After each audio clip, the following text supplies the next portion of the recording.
My name is Elise, Christy. I'm going to be doing your hospice. Sorry, go ahead. no, my bad. Alicia couldn't hear, but now she can hear. Great. I guess I better get my chat window. I'm terrible about following my chat, so I'll try to put it up here just in case.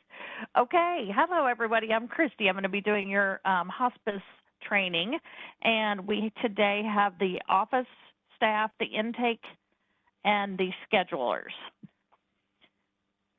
So some of you have probably already been in the system because you've been working to help transition, but just in case you hadn't, I wanted to start you out at the beginning, at the very first screen.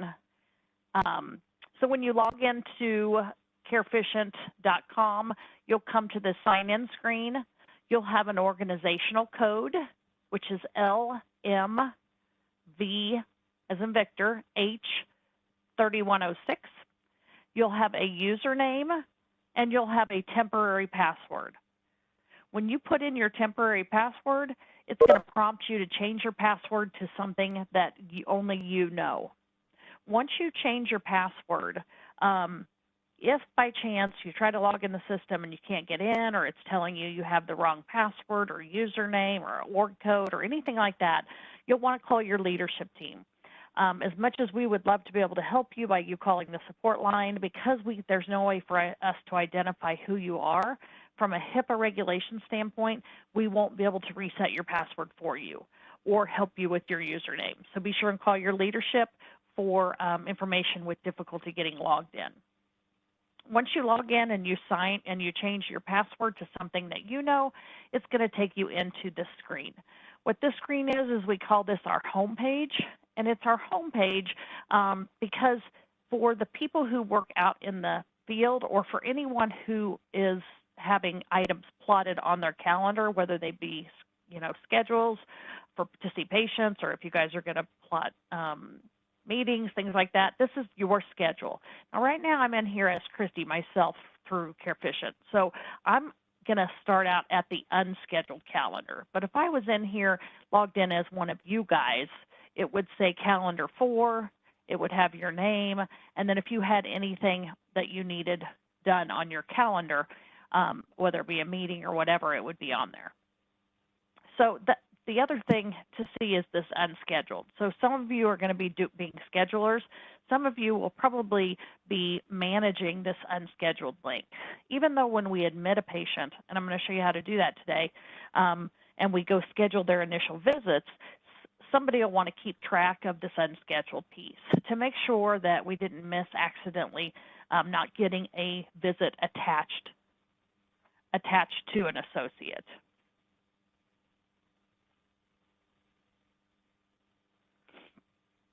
Okay, so your login, when you log in, you're going to have different tabs up here at the top than I do.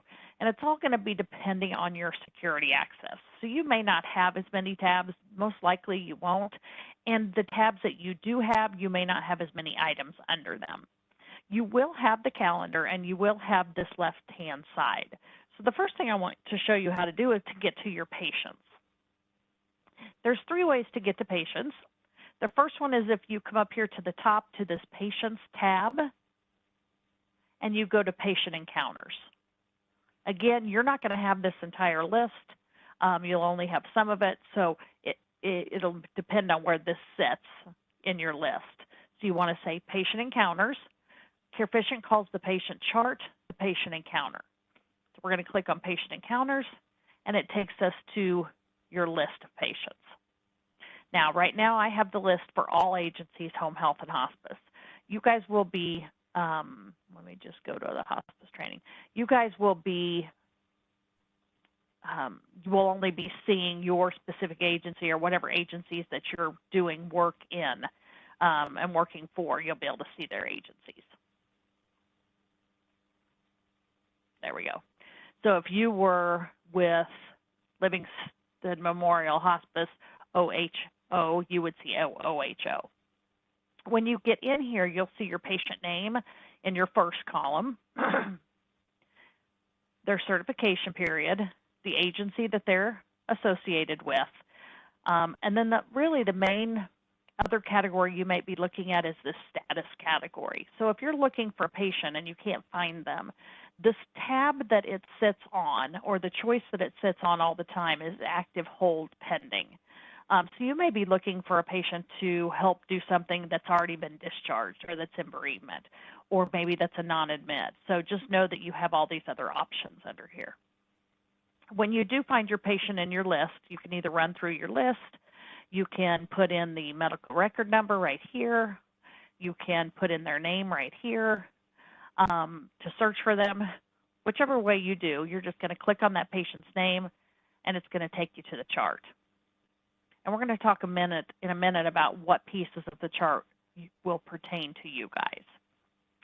So that's the first way. The second way to get to patient charts or patient encounters is if you scroll down to the left side under patients right here, you can just put your patient's name in, and anybody that comes up that is similar to that patient in name will come up in a list.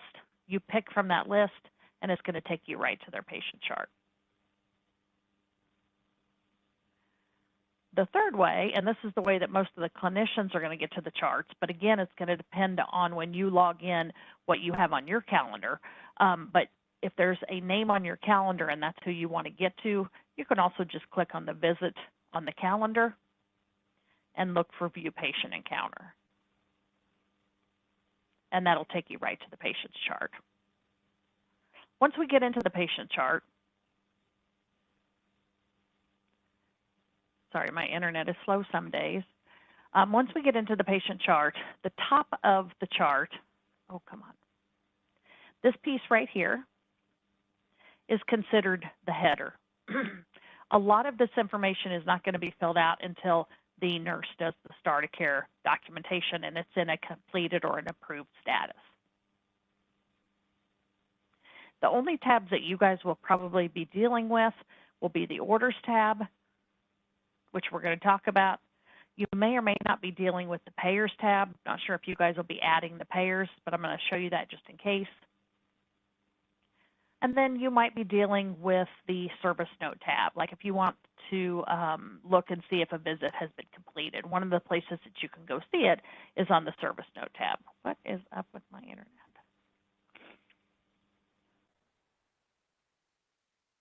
The service note tab is where all your visits sit.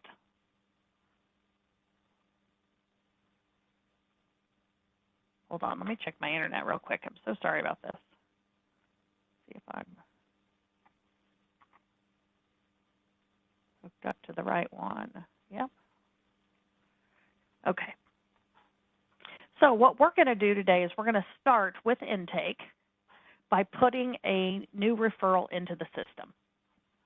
So you log in and you have referral information that you want to enter to get this patient ready to be admitted.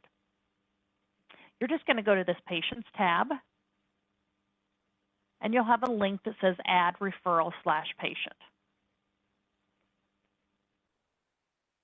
When you click on that link, that's going to bring you to, let's see, I'm going to do it in training. It's going to bring you to this screen.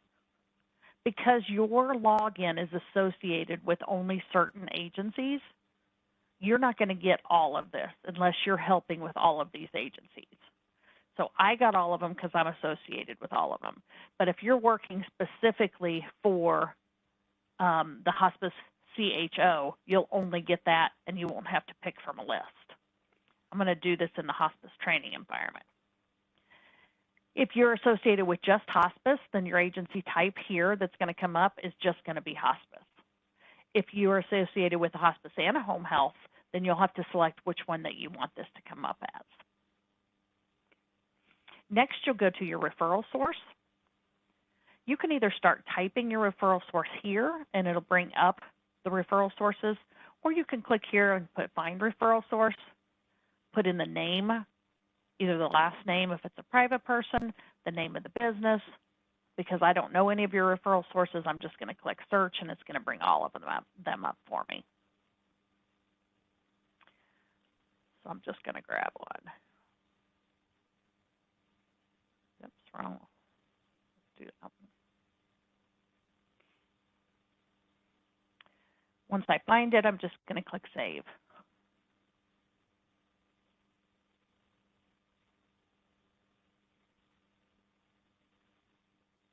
That's going to put the referral source in along with their phone number and their referral history. So what the referral history is how many admissions that they have referred in the last 30, 60, 90 days, and of those referrals, how many were non-admits. That kind of gives your leadership an idea of, does this referral source need some education about hospice eligibility? Now, the only things, if you're in a hurry, that you have to fill out are the ones with the stars. So for instance, this method of delivery, you would not have to fill out. If you want to, you can. This is how you got the referral. Did they call you on the phone? Did they fax you? What did they do?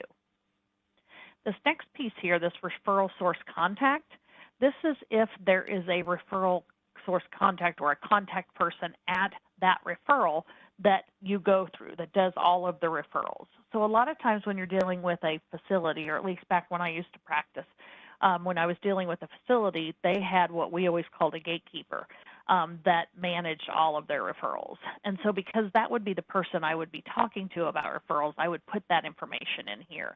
Again, you can find that referral source contact the same way that you would find the referral. Now, right now, there's no referral source contact in for First Choice.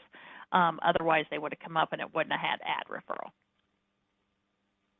So if we scroll on down, we're to number 3. This is our initial referral information. You're going to first put in the payer category. So is it Medicare, Medicaid, private insurance, what type of payer? And you're going to put in the referral date. Now I'm going to back this up so that we have a little bit of time, whoops, not that far, to play with this patient. So I'm going to say the referral date was 2/1. You're not ever going to enter the requested start of care date unless there truly is an order that says this patient has to be admitted on this date. Otherwise, you're going to leave that blank. These next two, if you don't know them, then you don't have to fill them in at this point. At some point, they'll be filled in, but you may not know them on admission. Now, on referral. Typically, your admission source, you're going to know. Let's say that this is a who is my referral? First Choice Medical, so I'm going to say that's a physician's office. I don't know, but here's all the different referral types or admission sources. And then your admission type is most likely going to be elective or urgent. Then when you come down to disciplines, you're going to get all the disciplines that are associated with your agency. So right now I'm getting everybody. But you're just going to select the ones that are for hospice. So we need a nurse, a social worker, an aide, and a chaplain. So that's your core team for hospice. So you're always going to select those, even if you don't know if the patient or family is going to accept a social worker or a chaplain. We're still going to mark those. Now, I'm in a training environment, so I don't have a lot of associates in here. But what you'll notice is over here under active associates, it'll show you how many associates are available in that discipline. So here's one. If you hover over it, it tells you who it is. If you guys end up using the zip code filtering, you'll be able to put a zip code in here, put show associates in zip code, and then it'll only show you the nurses or the disciplines that are in that zip code area. We're going to go ahead and continue referral. At this point, the referral can be declined, and basically what that's for is if you find that you have a patient that's not in an area that you have staff in. Next comes to setting up our patient and our admission criteria. Again, this is not required. As you can see that it's not starred, but if you want to put it in here at this time, you can. So where is the presentation to be done at? Is it going to be done at the patient's home, at the hospital, at the facility that maybe referred the patient? Where's that going to be done? And then where is the admission going to be done at? This right here, depending on your guys' process, the CMS admission, hospice admission date, you probably won't be able to put that in at this point, unless you guys check eligibility before you get them in our system. So some agencies check eligibility before they enter them as a patient. If you do, you'd be able to put this in. Otherwise, this can be put in at a later time. And what this is the first day that the patient elected hospice services with any agency. Then we're going to come down here, number 2, search for patient. So I'm going to put, a last name in and hit search. And we have lots of different test patients. So let's try something different. Let's do Livingston for the last name, just so we can easily find it. Okay, so when I put in Livingston, you'll see I don't have any existing patients. So I'm going to go ahead and go down here to this new patients and fill that out. Let's say that you did do the test. And when you entered the patient, you found that, yes, in fact, this patient with the same date of birth had been on service before. You would be able to select them and pull some of that information through. So there would be a box where you could select, you would click continue, and it'd pull some of their old information through for you. That's what that's for. But when you do a patient that's not been on service before, you'll see nothing here under readmit existing patient. So you'll go down to or add a new patient. I'm going to call this one Test Livingston. Going to put in a birthday. If you know a gender, a race, and a marital status, go ahead and put those in. If you don't, it will ask for that information later. And a lot of that's going to depend on how you got your referral and if you have any H&P with you or not. Next, we're going to come to the patient's address. So we're just going to add contact info. The left side is information about your patient. Is it home, mailing, or work? Of course, it's home for this patient. I'm just going to grab a patient that I happen to have on my calendar, or I'm sorry, in my computer. But you're going to put the address in. You're going to come down and put a phone in. What type of phone is it? Home, mobile, fax, or work? And then once you put the phone in, you want to add phone because you may have more than one type of phone number for a particular patient. So they may have a home phone still and also a mobile phone. Whichever phone type that you want or whichever phone number you want to populate on the patient's header in the encounter, you want to select here. So this would be their preferred number that staff knows that's the number they're going to call.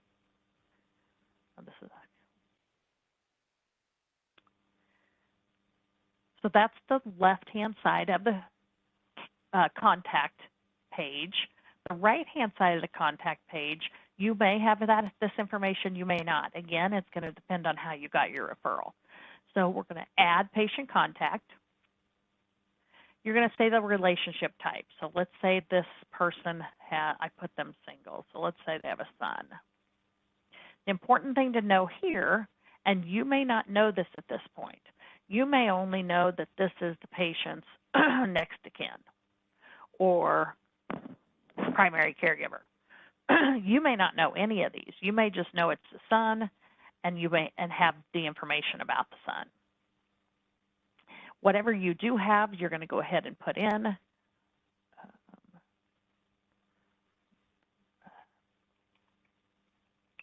If you don't have that information, you can not add the contact. You can wait and somebody else can add the contact. Again, I'm just going to grab something that's on my calendar or on my computer.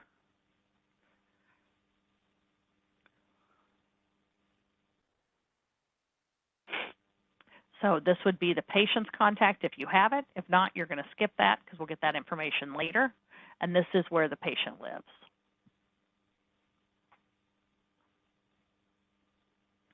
I'm going to click continue, and it's going to take you to the initial order. Now, the important piece here is that you're not going to necessarily fill out every one of these pieces. it just is going to depend on whether you guys send your order off. Do you send your referral order off for a signature, or are you taking it just as a verbal? So I'm going to show you both ways. So for a primary physician, this is who's the patient's primary or the patient's attending.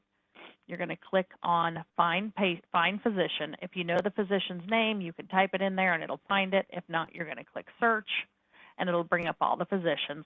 So I'm just going to grab this one.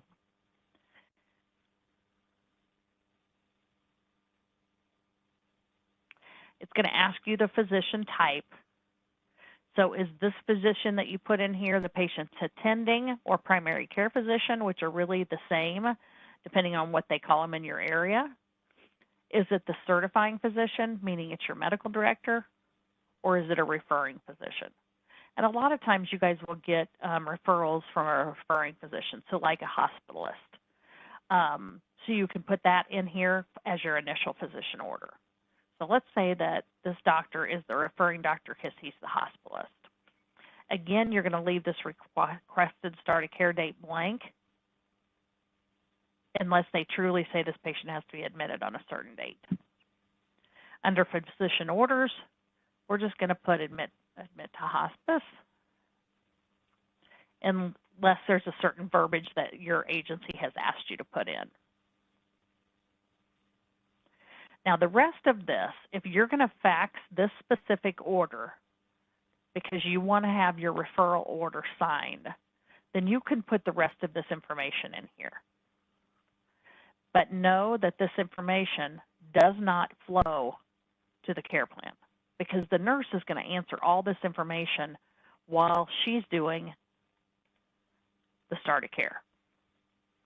So if you put it in here, it's just for your referral order.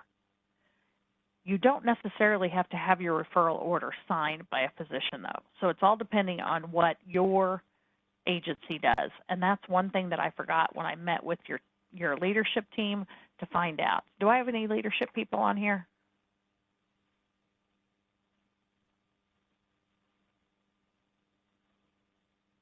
Yes, you do. Okay. So Yay! the intake team transcribes the referral order that comes over, so they will not be resending this out to the referring physician. They've already received a signed order. Fabulous. That makes it so much easier, you guys, because that's really how I like to do it as well. So on this page, all you have to do is put admit to hospice or evaluate for hospice or whatever your guys' verbiage is. The rest of these boxes you can just skip. Okay? So I hope I didn't make that confusing. You're going to put the physician that's referring, the type. It may be a referring physician, maybe the patient's primary care physician is the one referring. In that case, it would be primary care or attending, and then admit to hospice services. Then you can just scroll clear down. It's going to show you again the disciplines that you've asked to be included. If there's certain skills required, if you guys like to categorize and staff based on that, maybe you've got a wound care nurse and you want to put this patient on the wound care team. I'm not sure if you guys do that, but you do have that ability in here if you want to. So then we're just going to click continue, and it's going to take us to the chart. So that set up the patient's chart. You'll notice as the chart is set up right now that you've put in the referral, it's in a pending status because you've put the referral in, but we haven't activated the patient and we haven't scheduled those initial services. So you'll notice once you get that referral in, you do have some information on your header. So you've got your patient phone number, and you have your primary physician, and you have your primary physician's phone number. Now, when it says primary physician, that's the physician that sent the referral because that's the only physician we have in there right now. So just because that was the referring physician doesn't mean that that's necessarily going to be the physician that follows the patient. So you can go down here to this Physicians tab.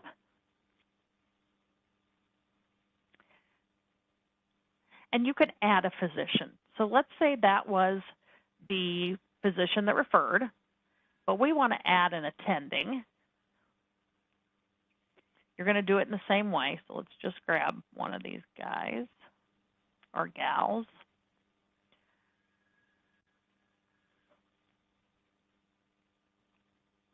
Which is going to put that second physician down here. You can put their type. So what are they? Are they the attending or are they the certifying? So I'm going to say that one's the attending. And then you can also put your medical director. We'll find your medical director, whom I don't know who that is, so I'm just going to grab another one. That's going to put the third physician on here. And we're going to scroll down and put the type, certifying. Now, one important piece here when we're adding physicians, whichever physician sits in this spot right here is the physician that the orders are going to default to. So right now, if a nurse went to write an order, she would have a drop-down menu that would give her an option of all three doctors. Which doctor do I put this order under? But it's going to automatically default to this one to start with. So the doctor you want here is the doctor that is going to be providing most of the orders. A lot of times that's the medical director. Sometimes you have a patient's doctor, primary physician, or attending physician that wants to manage the own case. But most of the time it's going to be your medical director, which is your certifying physician. So we need to get that medical director to this first spot. To do that, if you can see on my tiny screen right here where it's got a blue triangle that points up and says top, if you click on that, it's going to move that physician to the top position. So now that is your medical director, or we're saying that's your medical director, and that's where they're going to sit is in that top position so that all their orders default to there. So now it also puts that primary physician up here with a phone number. You'll notice that a lot of the other pieces are not filled out, again, because the start of care nurse, her documentation, I apologize for my background noise, her documentation is going to flow to create that information in the header. The other thing I want you to notice is these tabs up here by your patient's name. So you have right now 4 tabs here. What you'll notice is that these tabs or links change as the patient goes through the process. So you'll see different tabs. So the next thing that we're going to do is we're going to go to our Payers tab. And all you're going to have to do right now is add the payer. So you're just going to click on Add Payer if you know it.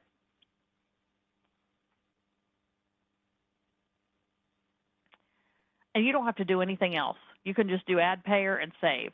And then whoever deals with this piece will do it. They'll go in and fill it out. And I'm not sure if that's one of you guys in this group or not, so we'll wait and talk about that. So all you have to do on referral is add the payer if you know it. If you don't, that's okay. We can get by that. The next thing that you're going to do is you're going to schedule the initial services. Now, you don't want to schedule the initial services until you know for sure that the patient's going to be being admitted. So if you get a referral from the hospital, and they say patient's going to get out of the hospital on Friday, so we want to admit on Friday. I probably wouldn't schedule your initial services until it gets closer to that day to make sure that the patient actually is going to get out of the hospital. So once we're ready, we're going to click on Schedule Initial Services. It's going to bring up our hospice professional services to be scheduled. So this is scheduling those visits that have to be done in that first 5 days. So we said that this referral came in on 2/1. So I'm going to say we're admitting on 2/4. Let's see what day 2/4 is. So, whoops. So the nurse admission is going to be the 4th. And then I'm going to have the chaplain and social worker go out on the 5th. And click Save. What that's doing is that's putting those visits on the patient calendar. And what you'll notice is my Schedule Initial Services link disappeared because I already used it. So put those visits on the calendar. Now you're going to go to the patient's calendar and you're going to attach those visits to the right clinician.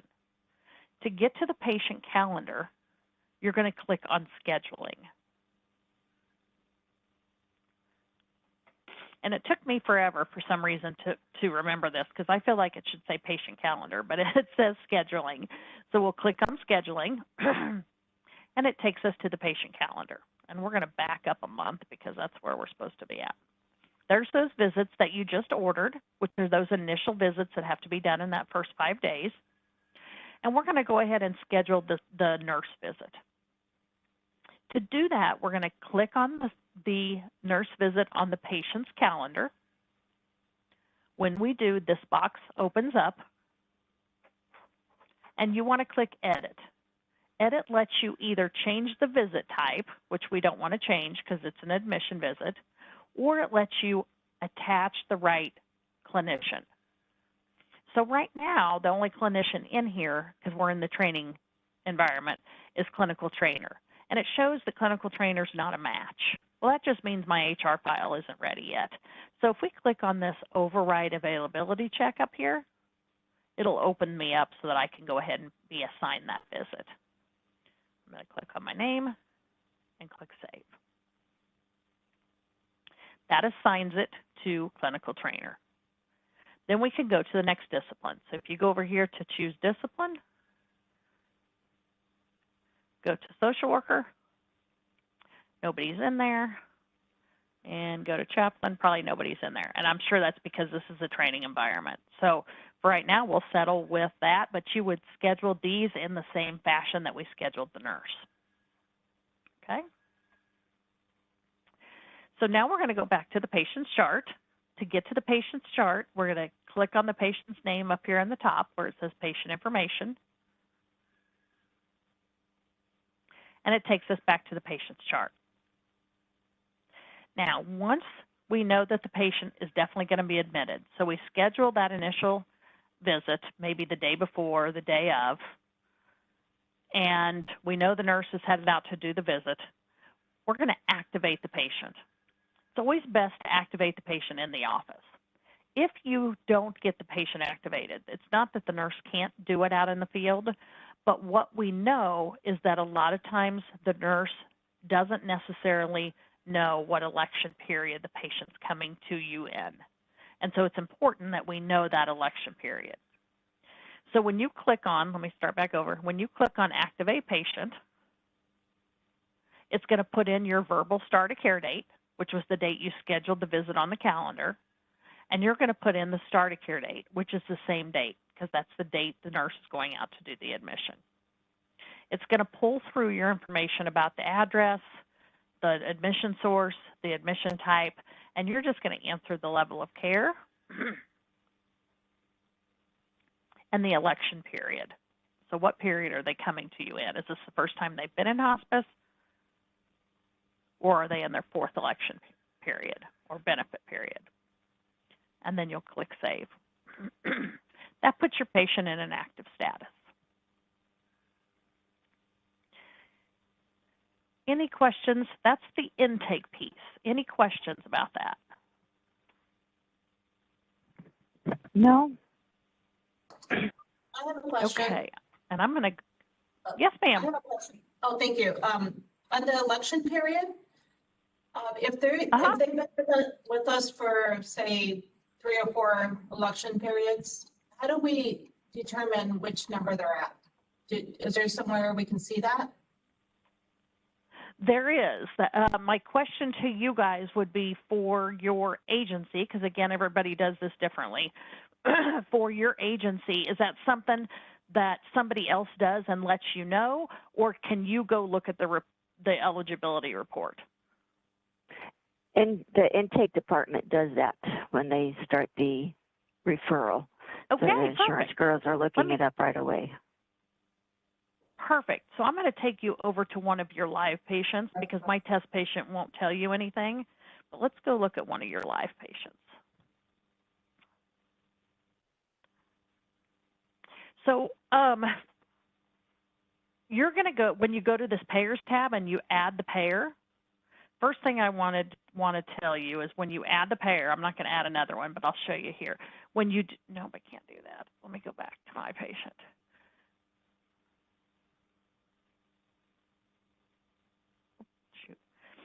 So on my test patient, when I added the payer, one of the things that it asked me for was a start date. Right here.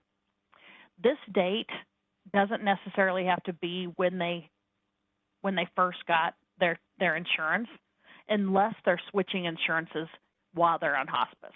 So this is just going to be a date prior to them coming on service with you. That's the first thing I want to tell you. Then let me go to one of your patients and I'll show you how to check eligibility. I do have a question about that start date then. So if they're Yes, on a Medicare shadow plan and they're going on hospice, it's going to revert back to Medicare for the hospice episode. Correct. So then you'll have to put the correct date that it's reverting back to Reverting Medicare. back. Okay. Perfect. Thank you. Right. In that case. Yep. Mm-hmm. Okay. Okay. So I'm looking at patient Betty that has Medicare hospice. They've put her payer in the system. And if we just go over here to this link right here that says eligibility, hers right now has a red negative. If we just click on that, it's going to take us to another screen. Oh, she doesn't have her patient identifier. Okay, let me go to somebody who has a their patient identifier in there. Let's try this one. Does anybody, I wonder? I'll bet not. So, do you have anybody that you know that their payer is set up? First, let me go just to hospices.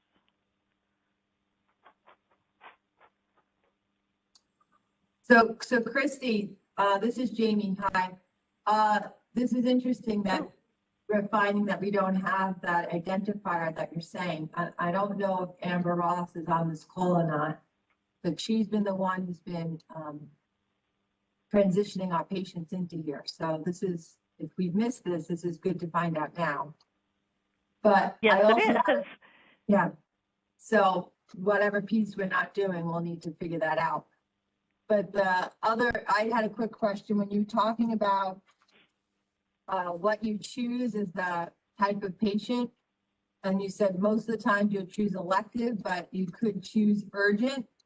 I know when we were talking about home health and hospice before, we always just kept saying elective.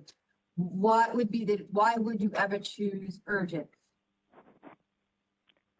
But what does that mean? I would choose urgent if it's a patient, especially for hospice. In home health, it isn't so much that way, but for hospice, I would choose urgent if you have a patient that they have referred and their symptoms are currently out of control. So they need to be admitted right away. It could be a GIP as well. I was gonna say, like a GIP. Yes, absolutely.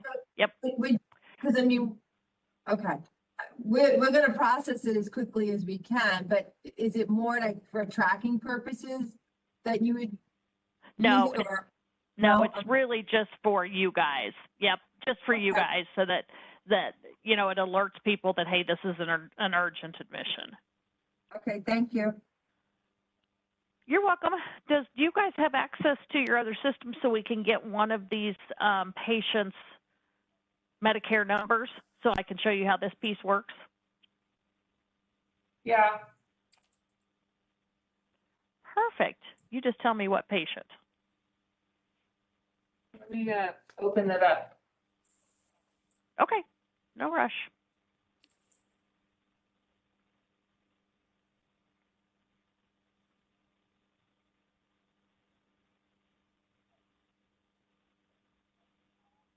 But we do need to know whatever is happening here, our transition team isn't doing. So Okay, I meet with them. Yeah, and so it's the patient payer identifier. Yep, I'll make a note right now. And then yeah, perfect. We should just check it. Okay. Sorry. That's okay.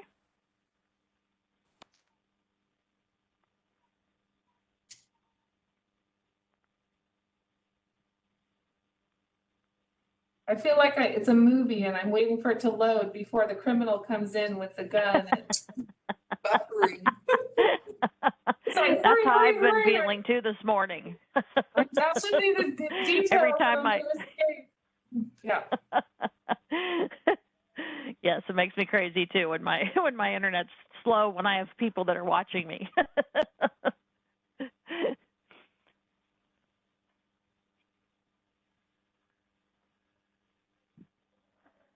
Okay, so do you want to do the first patient there, Allspac? Sure, And you need her Medicare number? that's what I need. 7X75EG5GY55. Boy, they've made those hard. Does that look correct? 7X7. Sorry, go ahead. 75E is an egg. Yes, G is in ghost. 5. Yes. G is in ghost. Y is in yellow. 55. correct. Okay, get that in there. And now let me take you back to where we were. Okay, so once that's in there, you can just click on this eligibility. And let me hope that's. And what's going to happen, I just now put it in here, so it takes a few minutes, but what will happen is you'll have a report that automatically comes up. I'm going to go ahead and re-verify so my report comes up right away so I can show it to you. Come on. But it should come up pretty quick for you, this report. And this is what it's going to look like. It's going to show that it was verified. The system will automatically do that. You don't have to click this re-verify. I did because I was trying to speed it up. But it's telling you that you verified the insurance on 315, that the next verification that will be done by the system, and the system will do it automatically, is on 414, and that they found a report. So what you guys have to do is you have to go look at that report, because the system can pull the report, but it's not a person, even though people think that computers are as good as people. It can't read the report and tell you what benefit period they're in. So this is your eligibility coverage detail report. You guys may have seen something similar to this depending on what agency you were using to check eligibility. But if you go down here under hospice, it shows you that they were started in their first benefit period on 1/26 with Livingston Memorial. So Christy. Does that make sense? Yes. Yes. Right, 126, I meant. Yes, I wanted to ask, do you think it's possible when we imported into Care Efficient our patient data from McKesson, the transition team may have thought that the Medicare numbers were flowing into Care Efficient, and apparently they have not. So that means all of our patients were going to have to go into Care Efficient and put in their Medicare numbers, it looks like. Well, that's what I'm guessing. But let me check with my side, because if we have that information and it just didn't flow, we may be able to still push it into there so you don't have to do it on all of them. Okay, thanks. Okay, so let me check on that for you first. Okay, so once you read the report and you look at it and say, yes, they actually do qualify and this is what benefit the period they're in, then you're going to click on this edit pencil right here. And you're going to mark they are eligible, because you're not only checking what benefit period, you're checking that they truly do have that insurance and they're eligible for hospice. So the system, again, is going to run the report for you automatically, but you're, as an agency, going to have to read the report and check eligible for it to show on your patient encounter that your patient is eligible.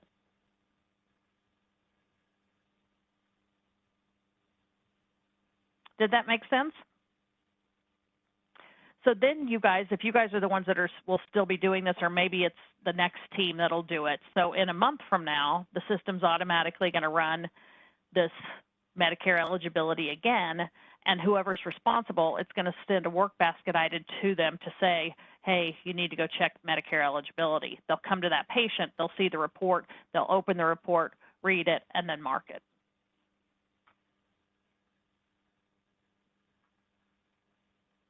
Okay, does that make sense?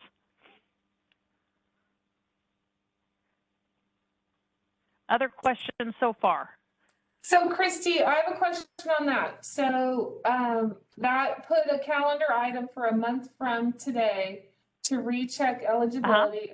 And you're saying that's going into someone's work basket? So every single patient has to have their eligibility rechecked manually, or at least the software does it, but we have to go in and look at everybody every month? Yes. And I don't know if that's a process you've done in the past, but that is best practice, because you're checking to make sure that they haven't changed insurances. Maybe they changed from Medicare to an Advantage. Maybe they're no longer eligible. So it's really just a a double check before you try to bill the insurance. It's checking continually every month to make sure that the patient still has eligible Medicare. We have not done that in hospice, but we have been looking for some kind of process or a way to do that in home health, because we have had that happen, and change of insurance and then haven't gotten off, or various things. So, but we have not, and someone from intake could maybe weigh in who's on this call, but it's my understanding we have not done this. I think when we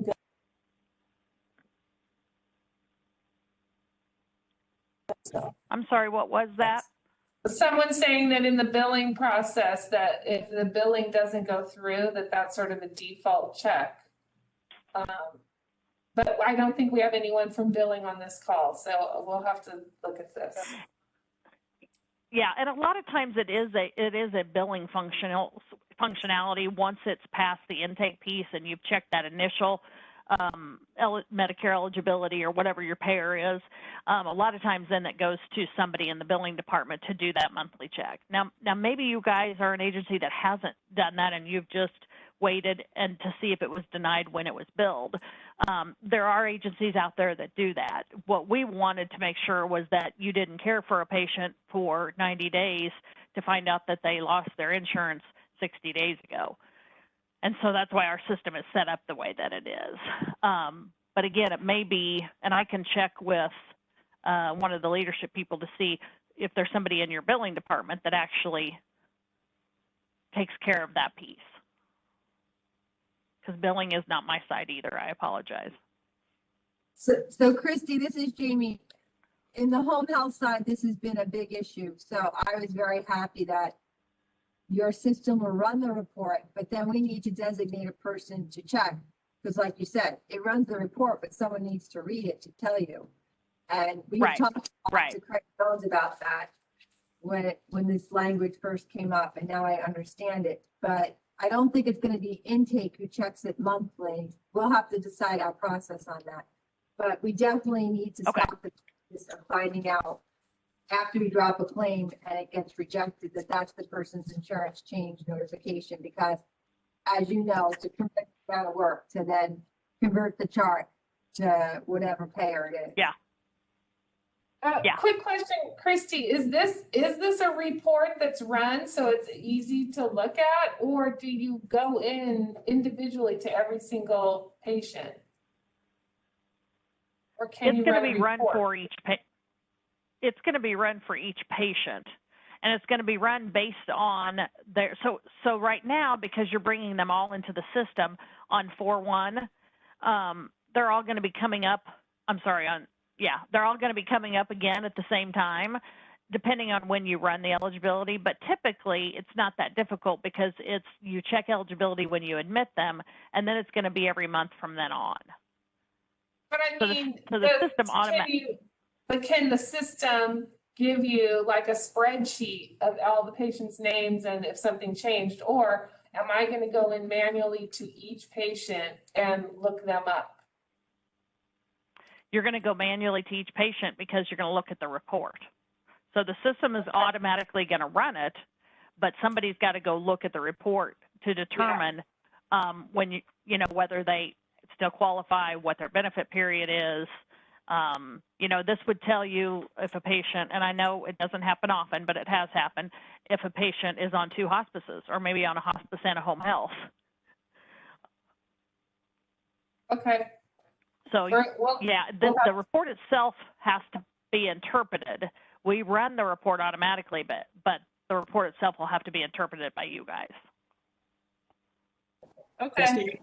Christy, I think the question was, is somebody's going to get a work basket item? Is it going to be one work basket item with a list of names, or is it going to be, if we have 100 people on hospice, is it going to be 100 work basket items? It'll be 100 work basket items. It'll be one for every patient because they're going to come up at different times. So this one I ran verification on 3/15, so it's going to not come up until 4/15. If we run verification on the next patient next week, then it's not going to come up until a month after next week. So it's going to go to your work basket at different times. Thank you. Christy, last question on this for me, sorry. Whose work basket will it go to, or do we have to designate a person, or does it go to more than one person's work basket? It can go to whoever and as many people as you want it to. And let me see if anybody has set up your work basket or if they're still working on that. Let's see. So give me one of you guys. Free Pavon. Say that again? You said give you one of us, Tree Pavon, you could Yeah. use it. With a P. P as in Paul, A. P. Oh, P the last would be name is better. A? Sorry. The last name is P. P as in Paul. P. Okay. Paul. That's me. Yep. Up, up, up. There's no Oh, search. there you are. Turn. Okay, so Tree, you've been set up, but you're an administrator, so that doesn't shock me that you've been set up. So who's one of the one of the office or intake or? Okay, Julie Nishida, pick her. Joyce Palmer, she's into. I'm here. Sonya's an intake. Okay, so she hasn't been set up yet. So I'm guessing that the intake people's work baskets haven't been set up yet. Julie's not intake. I don't you know want to try that. Sonia Herbold? I'm sorry. H-E-R? I think this is the billing thing. It's because usually the billing reports come to us. Yeah. Right. Sonia. One down. Oh, no, she got you. Yeah, Sonia's not been set up either. So intake's not set up. So currently, we So get. so they haven't set up your work baskets that yet. don't fill Tree. Yeah, that's how it works. That's the We medication. get.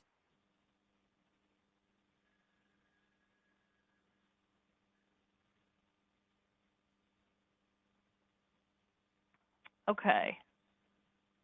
So, and I'm not sure who is going to be responsible for setting up your work baskets items.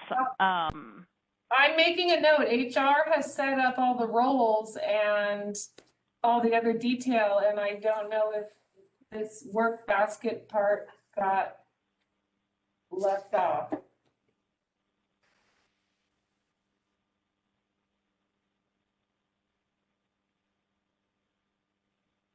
Okay, so I'm writing down notes too. So far we want to find out who's setting up the work basket for your guys' group, and then we want to talk about the patient Medicare number, if it should have come over in conversion logic, and if not, we'll talk to you guys to see to let you know you need to have a process for putting it in. But let me first see if I can get it done for you. Thank you. You're welcome. Okay, other questions so far about the intake piece? Okay, go ahead. I have a question about Okay. when we're going in to look at the You don't patient. have to talk loud so she can hear you. Oh, Christy, Okay. Yes. my ahead. name is my name is Debbie. I work in hospice, and one of the questions I have is about the whatever you call the organizational rights to look at patients. We Okay. look, the hospice folks look at both home health and palliative cases every single day. That's basically our patient base. We transition patients constantly. And who can give the hospice group the rights to be able to look at both home health and palliative? We've already taken care of that, and we're working and setting that up. There had to be a workaround because there's different agencies. So in this system, agency refers to like department. So it's hospice agency or home health. And Molly and I were working on that last week with that exact issue, knowing you need to be able to look. So you will have access. Thank you.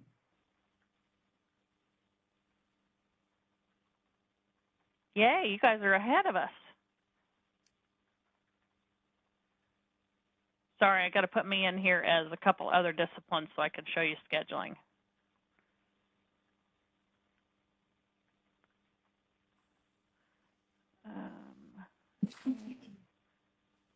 Let me do one more, and then we'll get back to the next piece.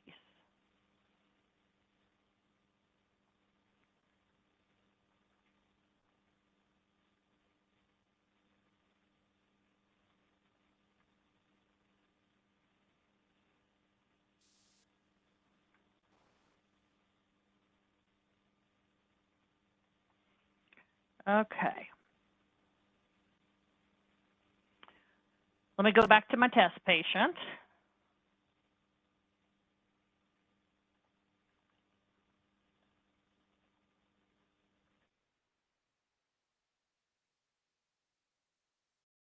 Okay, so what you've done is, as far as the intake piece, you've taken the referral, you've put it in the system, you have scheduled the initial services of those 3 professional disciplines in hospice, and you've activated your patient.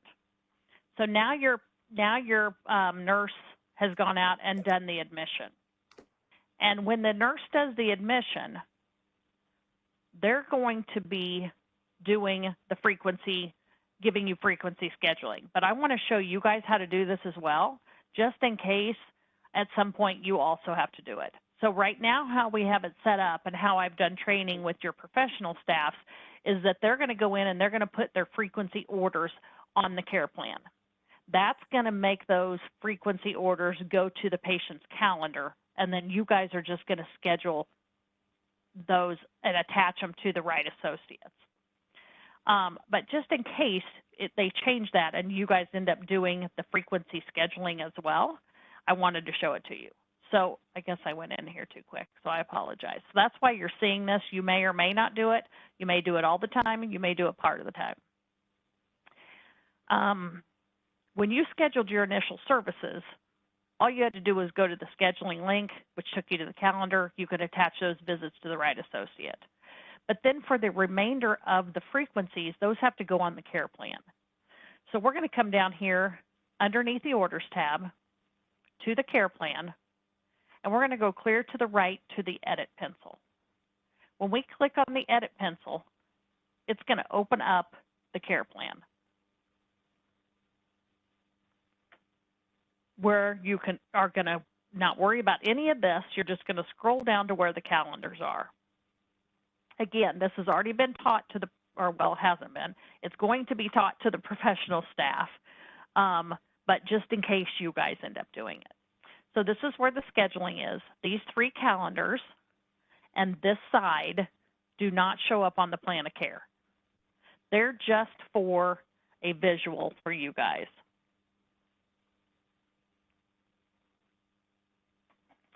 So to schedule, know that our system schedules week by week. So the nurse did the admission on Thursday. if you guys do a follow-up visit within 48 hours, then we need another visit that week. So right now, when you go under orders, it shows skilled nurse 1 week 1. If we need to do a second visit that week, we need to highlight that skilled nurse 1 week 1. Let me scroll down a little bit. Right now, because it's not highlighted, there's nothing down here that is marked.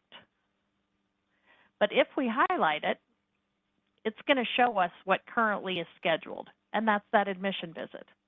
So let's say that you do a visit in 24 hours. I'm going to go ahead and add that visit as well. So for the first week, they're going to see the patient Thursday and Friday. And they're doing that for just 1 week. And I'm going to update. I'm updating because it was already skilled nurse 1 week 1, and I'm just changing it to skilled nurse 2 week 1. And that put that second nurse visit in on Friday. Now it's just going to go week by week. So I'm going to scroll down again. I'm going to keep my discipline as nursing. You've got all your disciplines under here that you might need. I'm going to keep my frequency as weekly. You have different options for frequencies as well. You have weekly, monthly, daily, every, and PRN. So for the nurse, I'm going to keep it weekly. Then I'm going to pick whatever the nurse had told me. Let's say the nurse sent you a message, an internal message that said, I don't have time to do scheduling. Can you do scheduling on this patient? I'm going to see him twice a week. You're going to select the 2 days a week. Now, even if the nurse didn't tell you what days she's going to see the patient, that's okay. You're just going to get 2 days in here because she's going to be able to move those visits to whatever day she wants, or you'll be able to move those visits if we've given the nurses the rights to do that. And let's say she's going to do the 2 days a week for the remainder of the benefit period. This duration, if you click on the drop down, only gives you the weeks that are left in the benefit period. It will not let you schedule past the benefit period. So it tells me I have 13 weeks left. So let's do 13 and click add. And what you'll notice is I get a message that says the days selected do not fit in the last week. Well, probably because the last week ends before Friday, and it does. So if we look at it, the Monday will fit in the last week, but the Thursday won't. So I'm going to change my duration to 12 and add. And then it's going to give me the 13th week, and it's going to show me I can only schedule Sunday, Monday, or Tuesday that last week because I can't schedule outside the benefit period.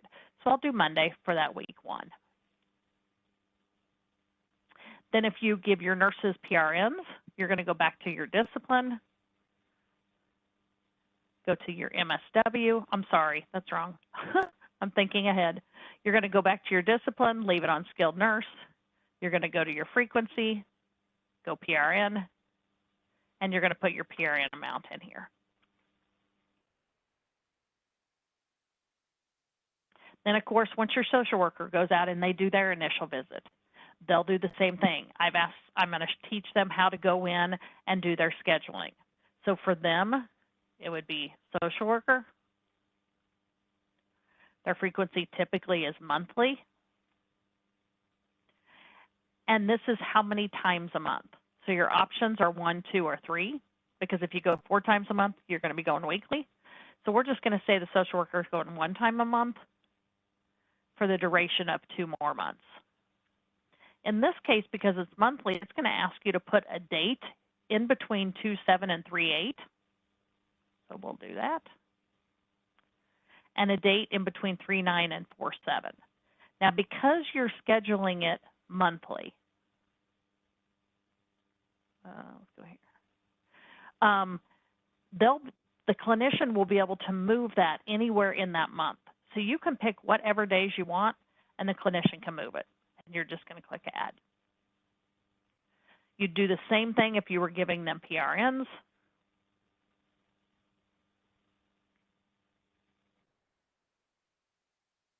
Then you would continue when the chaplain did his initial assessment.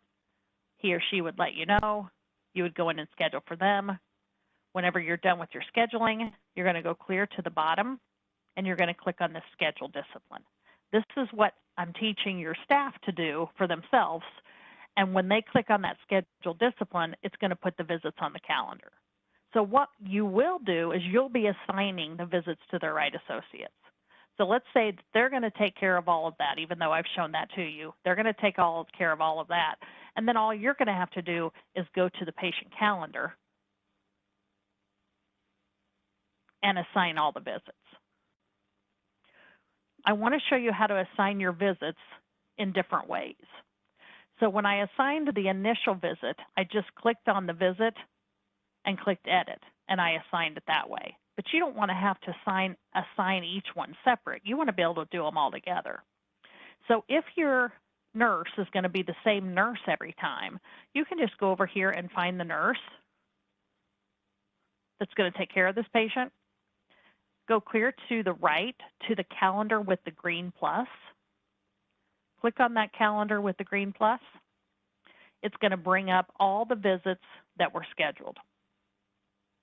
Now again, I'm not a match, so I've got to click override, and it's going to check all those visits.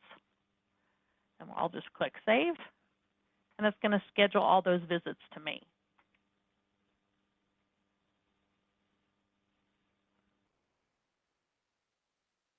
And usually it's even quicker than that, so much quicker than doing it one by one. You can do the same for the social worker. Right now I'm in here as a social worker as well. And you can do the same thing for an aide and a chaplain.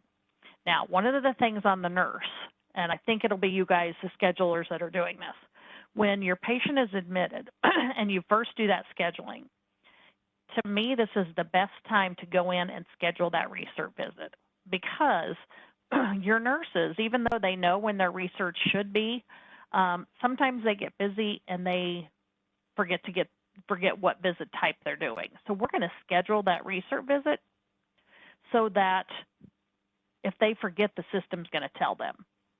So the first day of the new benefit period is the 5th, which means that anywhere from the 21st on, you can do a research visit. So whatever your process is on deciding when the research visit is, are you doing it the first day of the 2 weeks? Are you doing it somewhere in the middle because of IDT? Whenever your process is, you're just going to click on that visit. You're going to click edit, because remember, edit not only lets you assign a person, but it lets you change the visit. And we want to change this to an RN, a hospice RN. Where's your research visit?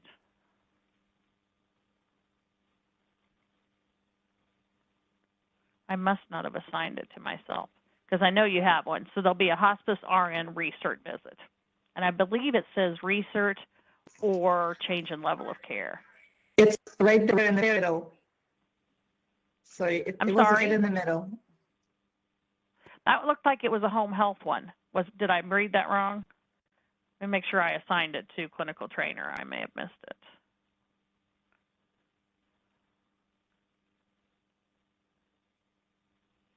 Oh, yep, I missed it. That's why. What happens when you use a training environment? It's never as good as your environment, as your real environment. Nothing's ever quite as ready. Okay, so hospice. We want hospice. There. No, that's home health. Where's my hospice research? There it is.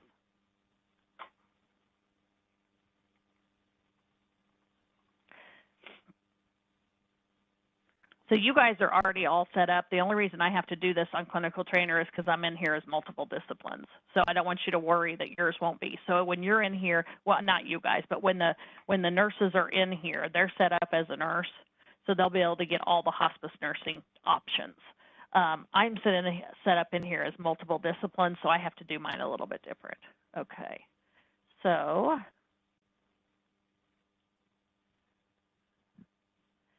we want to do it on, so here,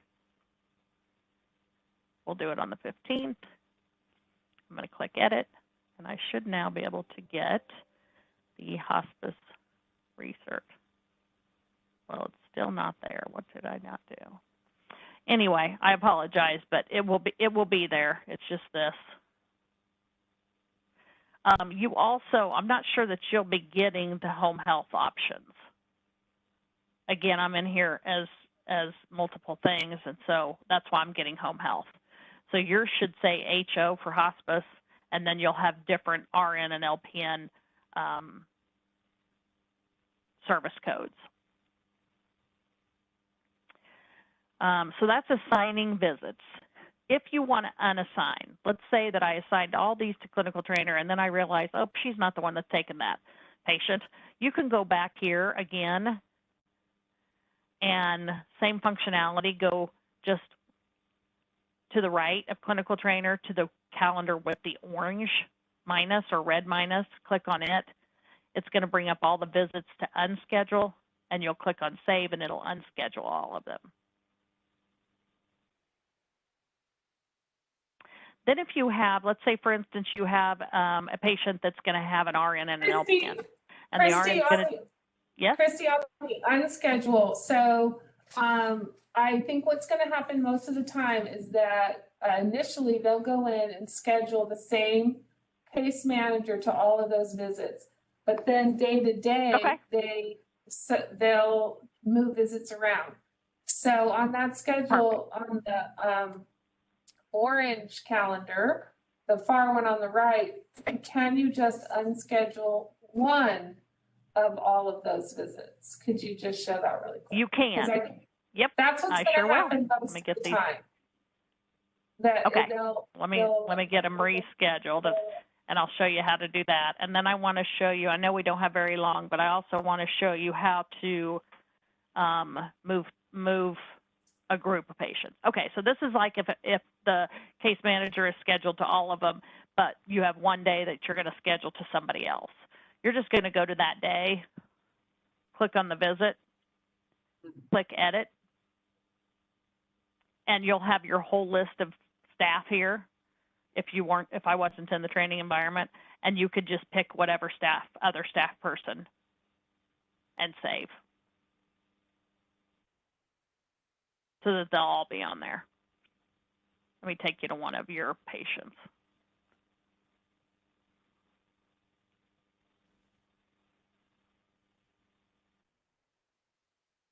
Okay, so here's one of your patients. So if this day we're going to change to a different nurse, we're just going to click edit. Right now, Stephanie McCormick is seeing the patient, but let's say we're going to have Samantha see the patient. You're just going to click on Samantha's name instead. You may have to override, so maybe it's not Samantha, maybe it's Rosemary, and you're just going to click on that and save, and it'll switch that. Now, if you're switching a whole group of, let's say you have a nurse that calls in sick, and you need to move all of her patients. Instead of having to go patient to patient, you can go to the Patients tab at the top, then go to Associate Load Balancing,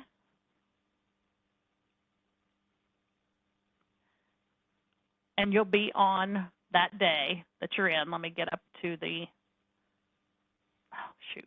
let me get to the day you guys are starting. Let's go here. Whoops. And we're going to select the discipline and the agency. Let me just grab one of you guys.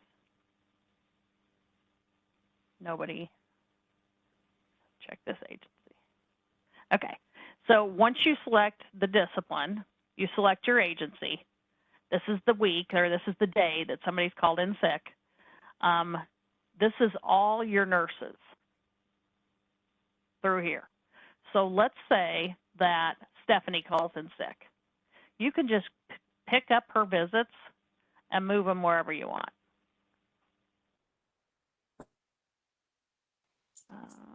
Now, what this message is telling me is the associate is not in the patient's area. Click OK to assign anyway.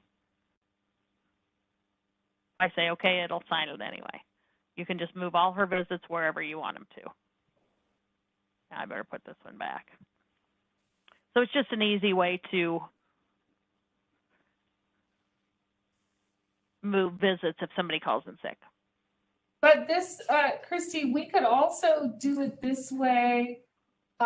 This is like a different way of unassigning. Like the first way you unchecked them and then reassign.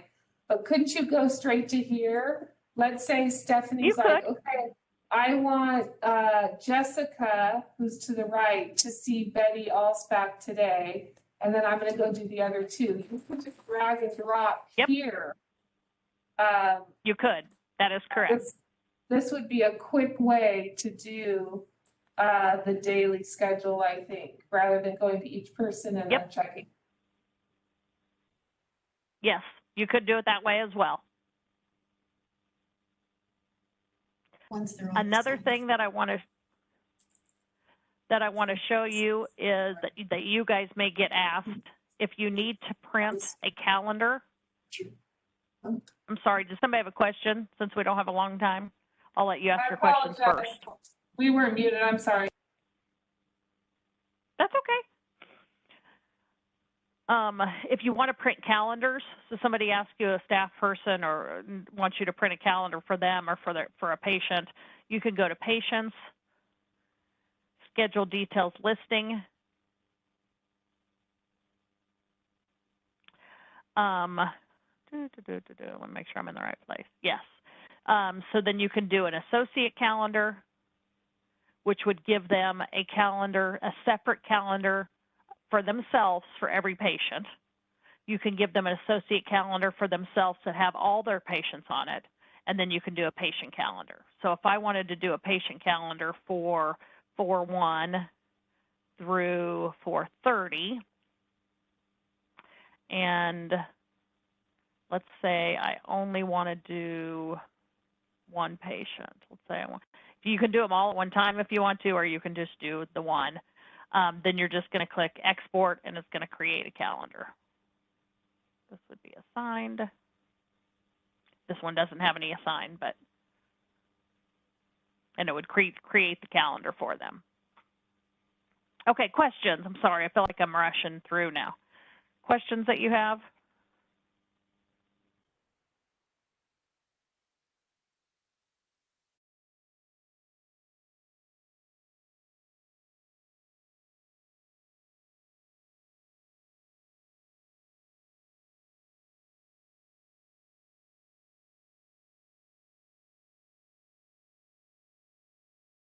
Okay, and I'm writing down a few questions for your leadership team that I just want to ask them before I go into the other trainings so we know what your guys' processes are. One of them, of course, being who's going to be doing the monthly eligibility check, who's going to set up your work basket. I want to see if the clinicians are going to actually be writing their own frequency orders or if you guys are going to be doing that on the care plan. Anything else that you can think of? That's right. Hi, it's my name is Delia. I'm one of the directors at over intake. What I wanted to find out is if we have patients that we've received the referral, but they're still waiting to start care with us, are we able to see like a list of them all in one area? You can. So if you go to Patients and then go to Patient Encounters, if you go to Status and put in Pending, here's your pending for your hospices. Because right now I had it locked down to just hospice. Now, if you want to see everything, then you can do all.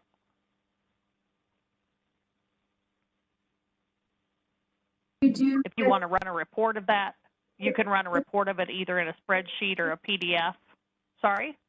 Can you do just hospice and home health, let's say, because that's what our intake department, they look at both. So rather than all, are you allowed to just click off hospice and home health? Let Or is me it see. one So or could we do?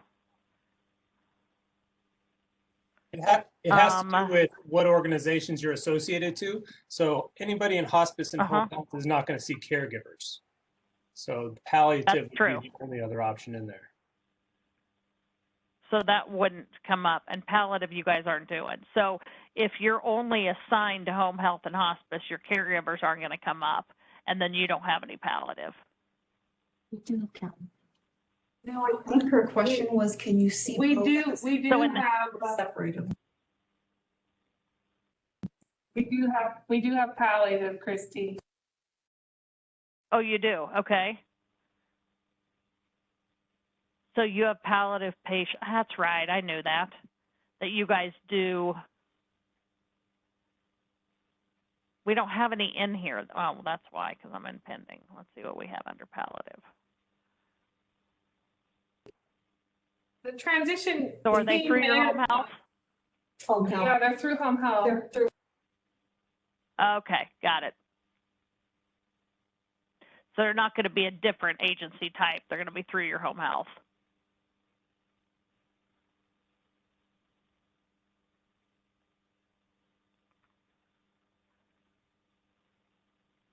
Now, do you guys think we should set up a second? Do you have other questions? I know, I'm sorry to rush off, but I got to get to another meeting.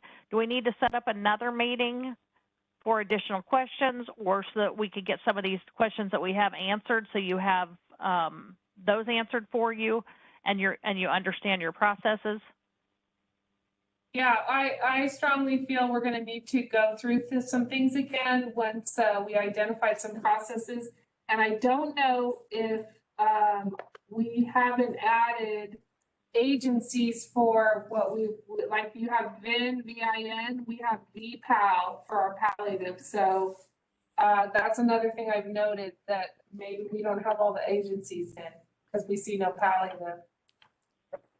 Yeah, because this is what I have. I have, for the agency types, I've got Grief and Bereavement Center, Livingston Caregivers, and then the 3 home healths and the 3 hospices. So you're saying that you need palliative, but you need it as a patient type, but not an agency type, because it sits underneath your home health?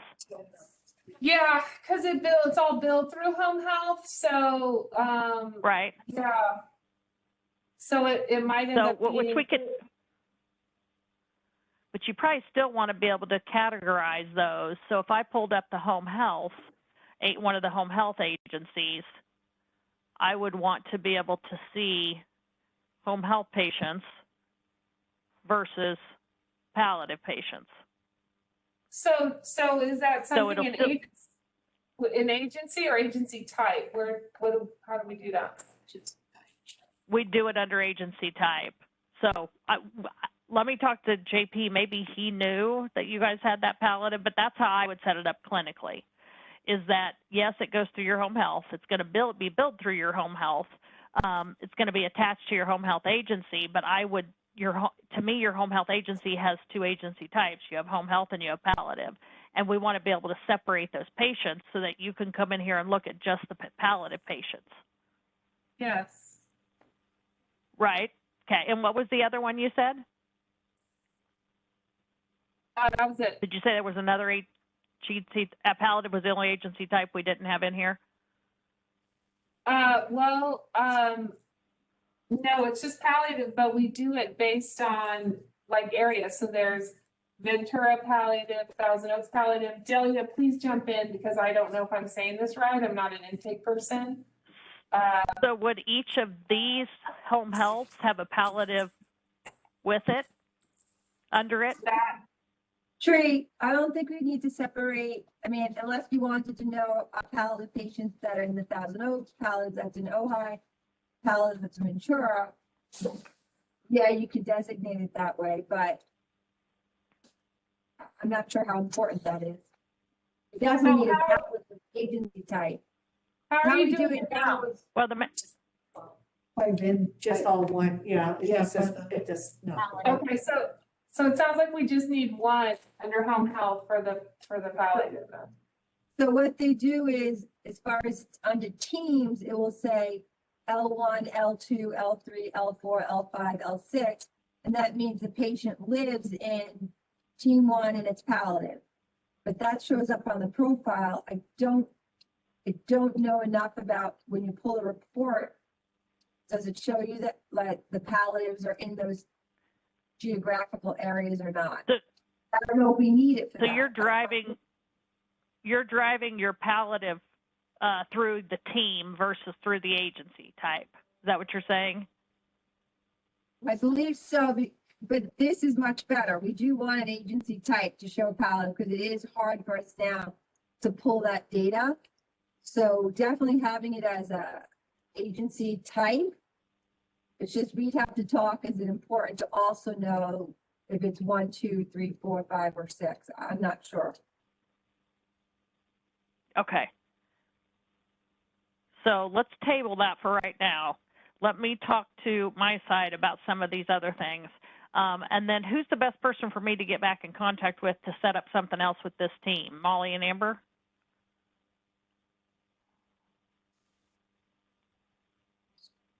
Yeah, yes. Okay. We'll do it all through Molly and Amber. Okay.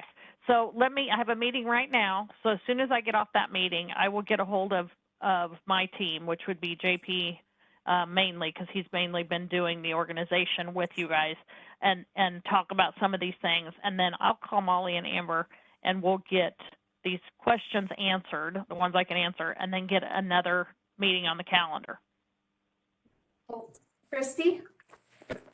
Yes? Are we meeting? Oh, this is Jean. The only thing when you work with the MSWs and chaplains, I just wanted to bring up the monthly frequency may be a little confusing for them because right now it goes off the monthly calendar. So like if somebody was admitted in the middle of the month, that was counted as month 1. You guys are doing it from the day when they sent out a month. So they may ask a question to that. And that's going to be a difference for them. Okay. Just when you're working with them. Okay. Okay, perfect. I'll go through that with them and make sure that they see that there is that difference. Okay, I will get back with Molly and Amber this afternoon. Okay, thank you, Christy. Okay? Thank you, guys. Bye-bye. Bye. Bye. Right?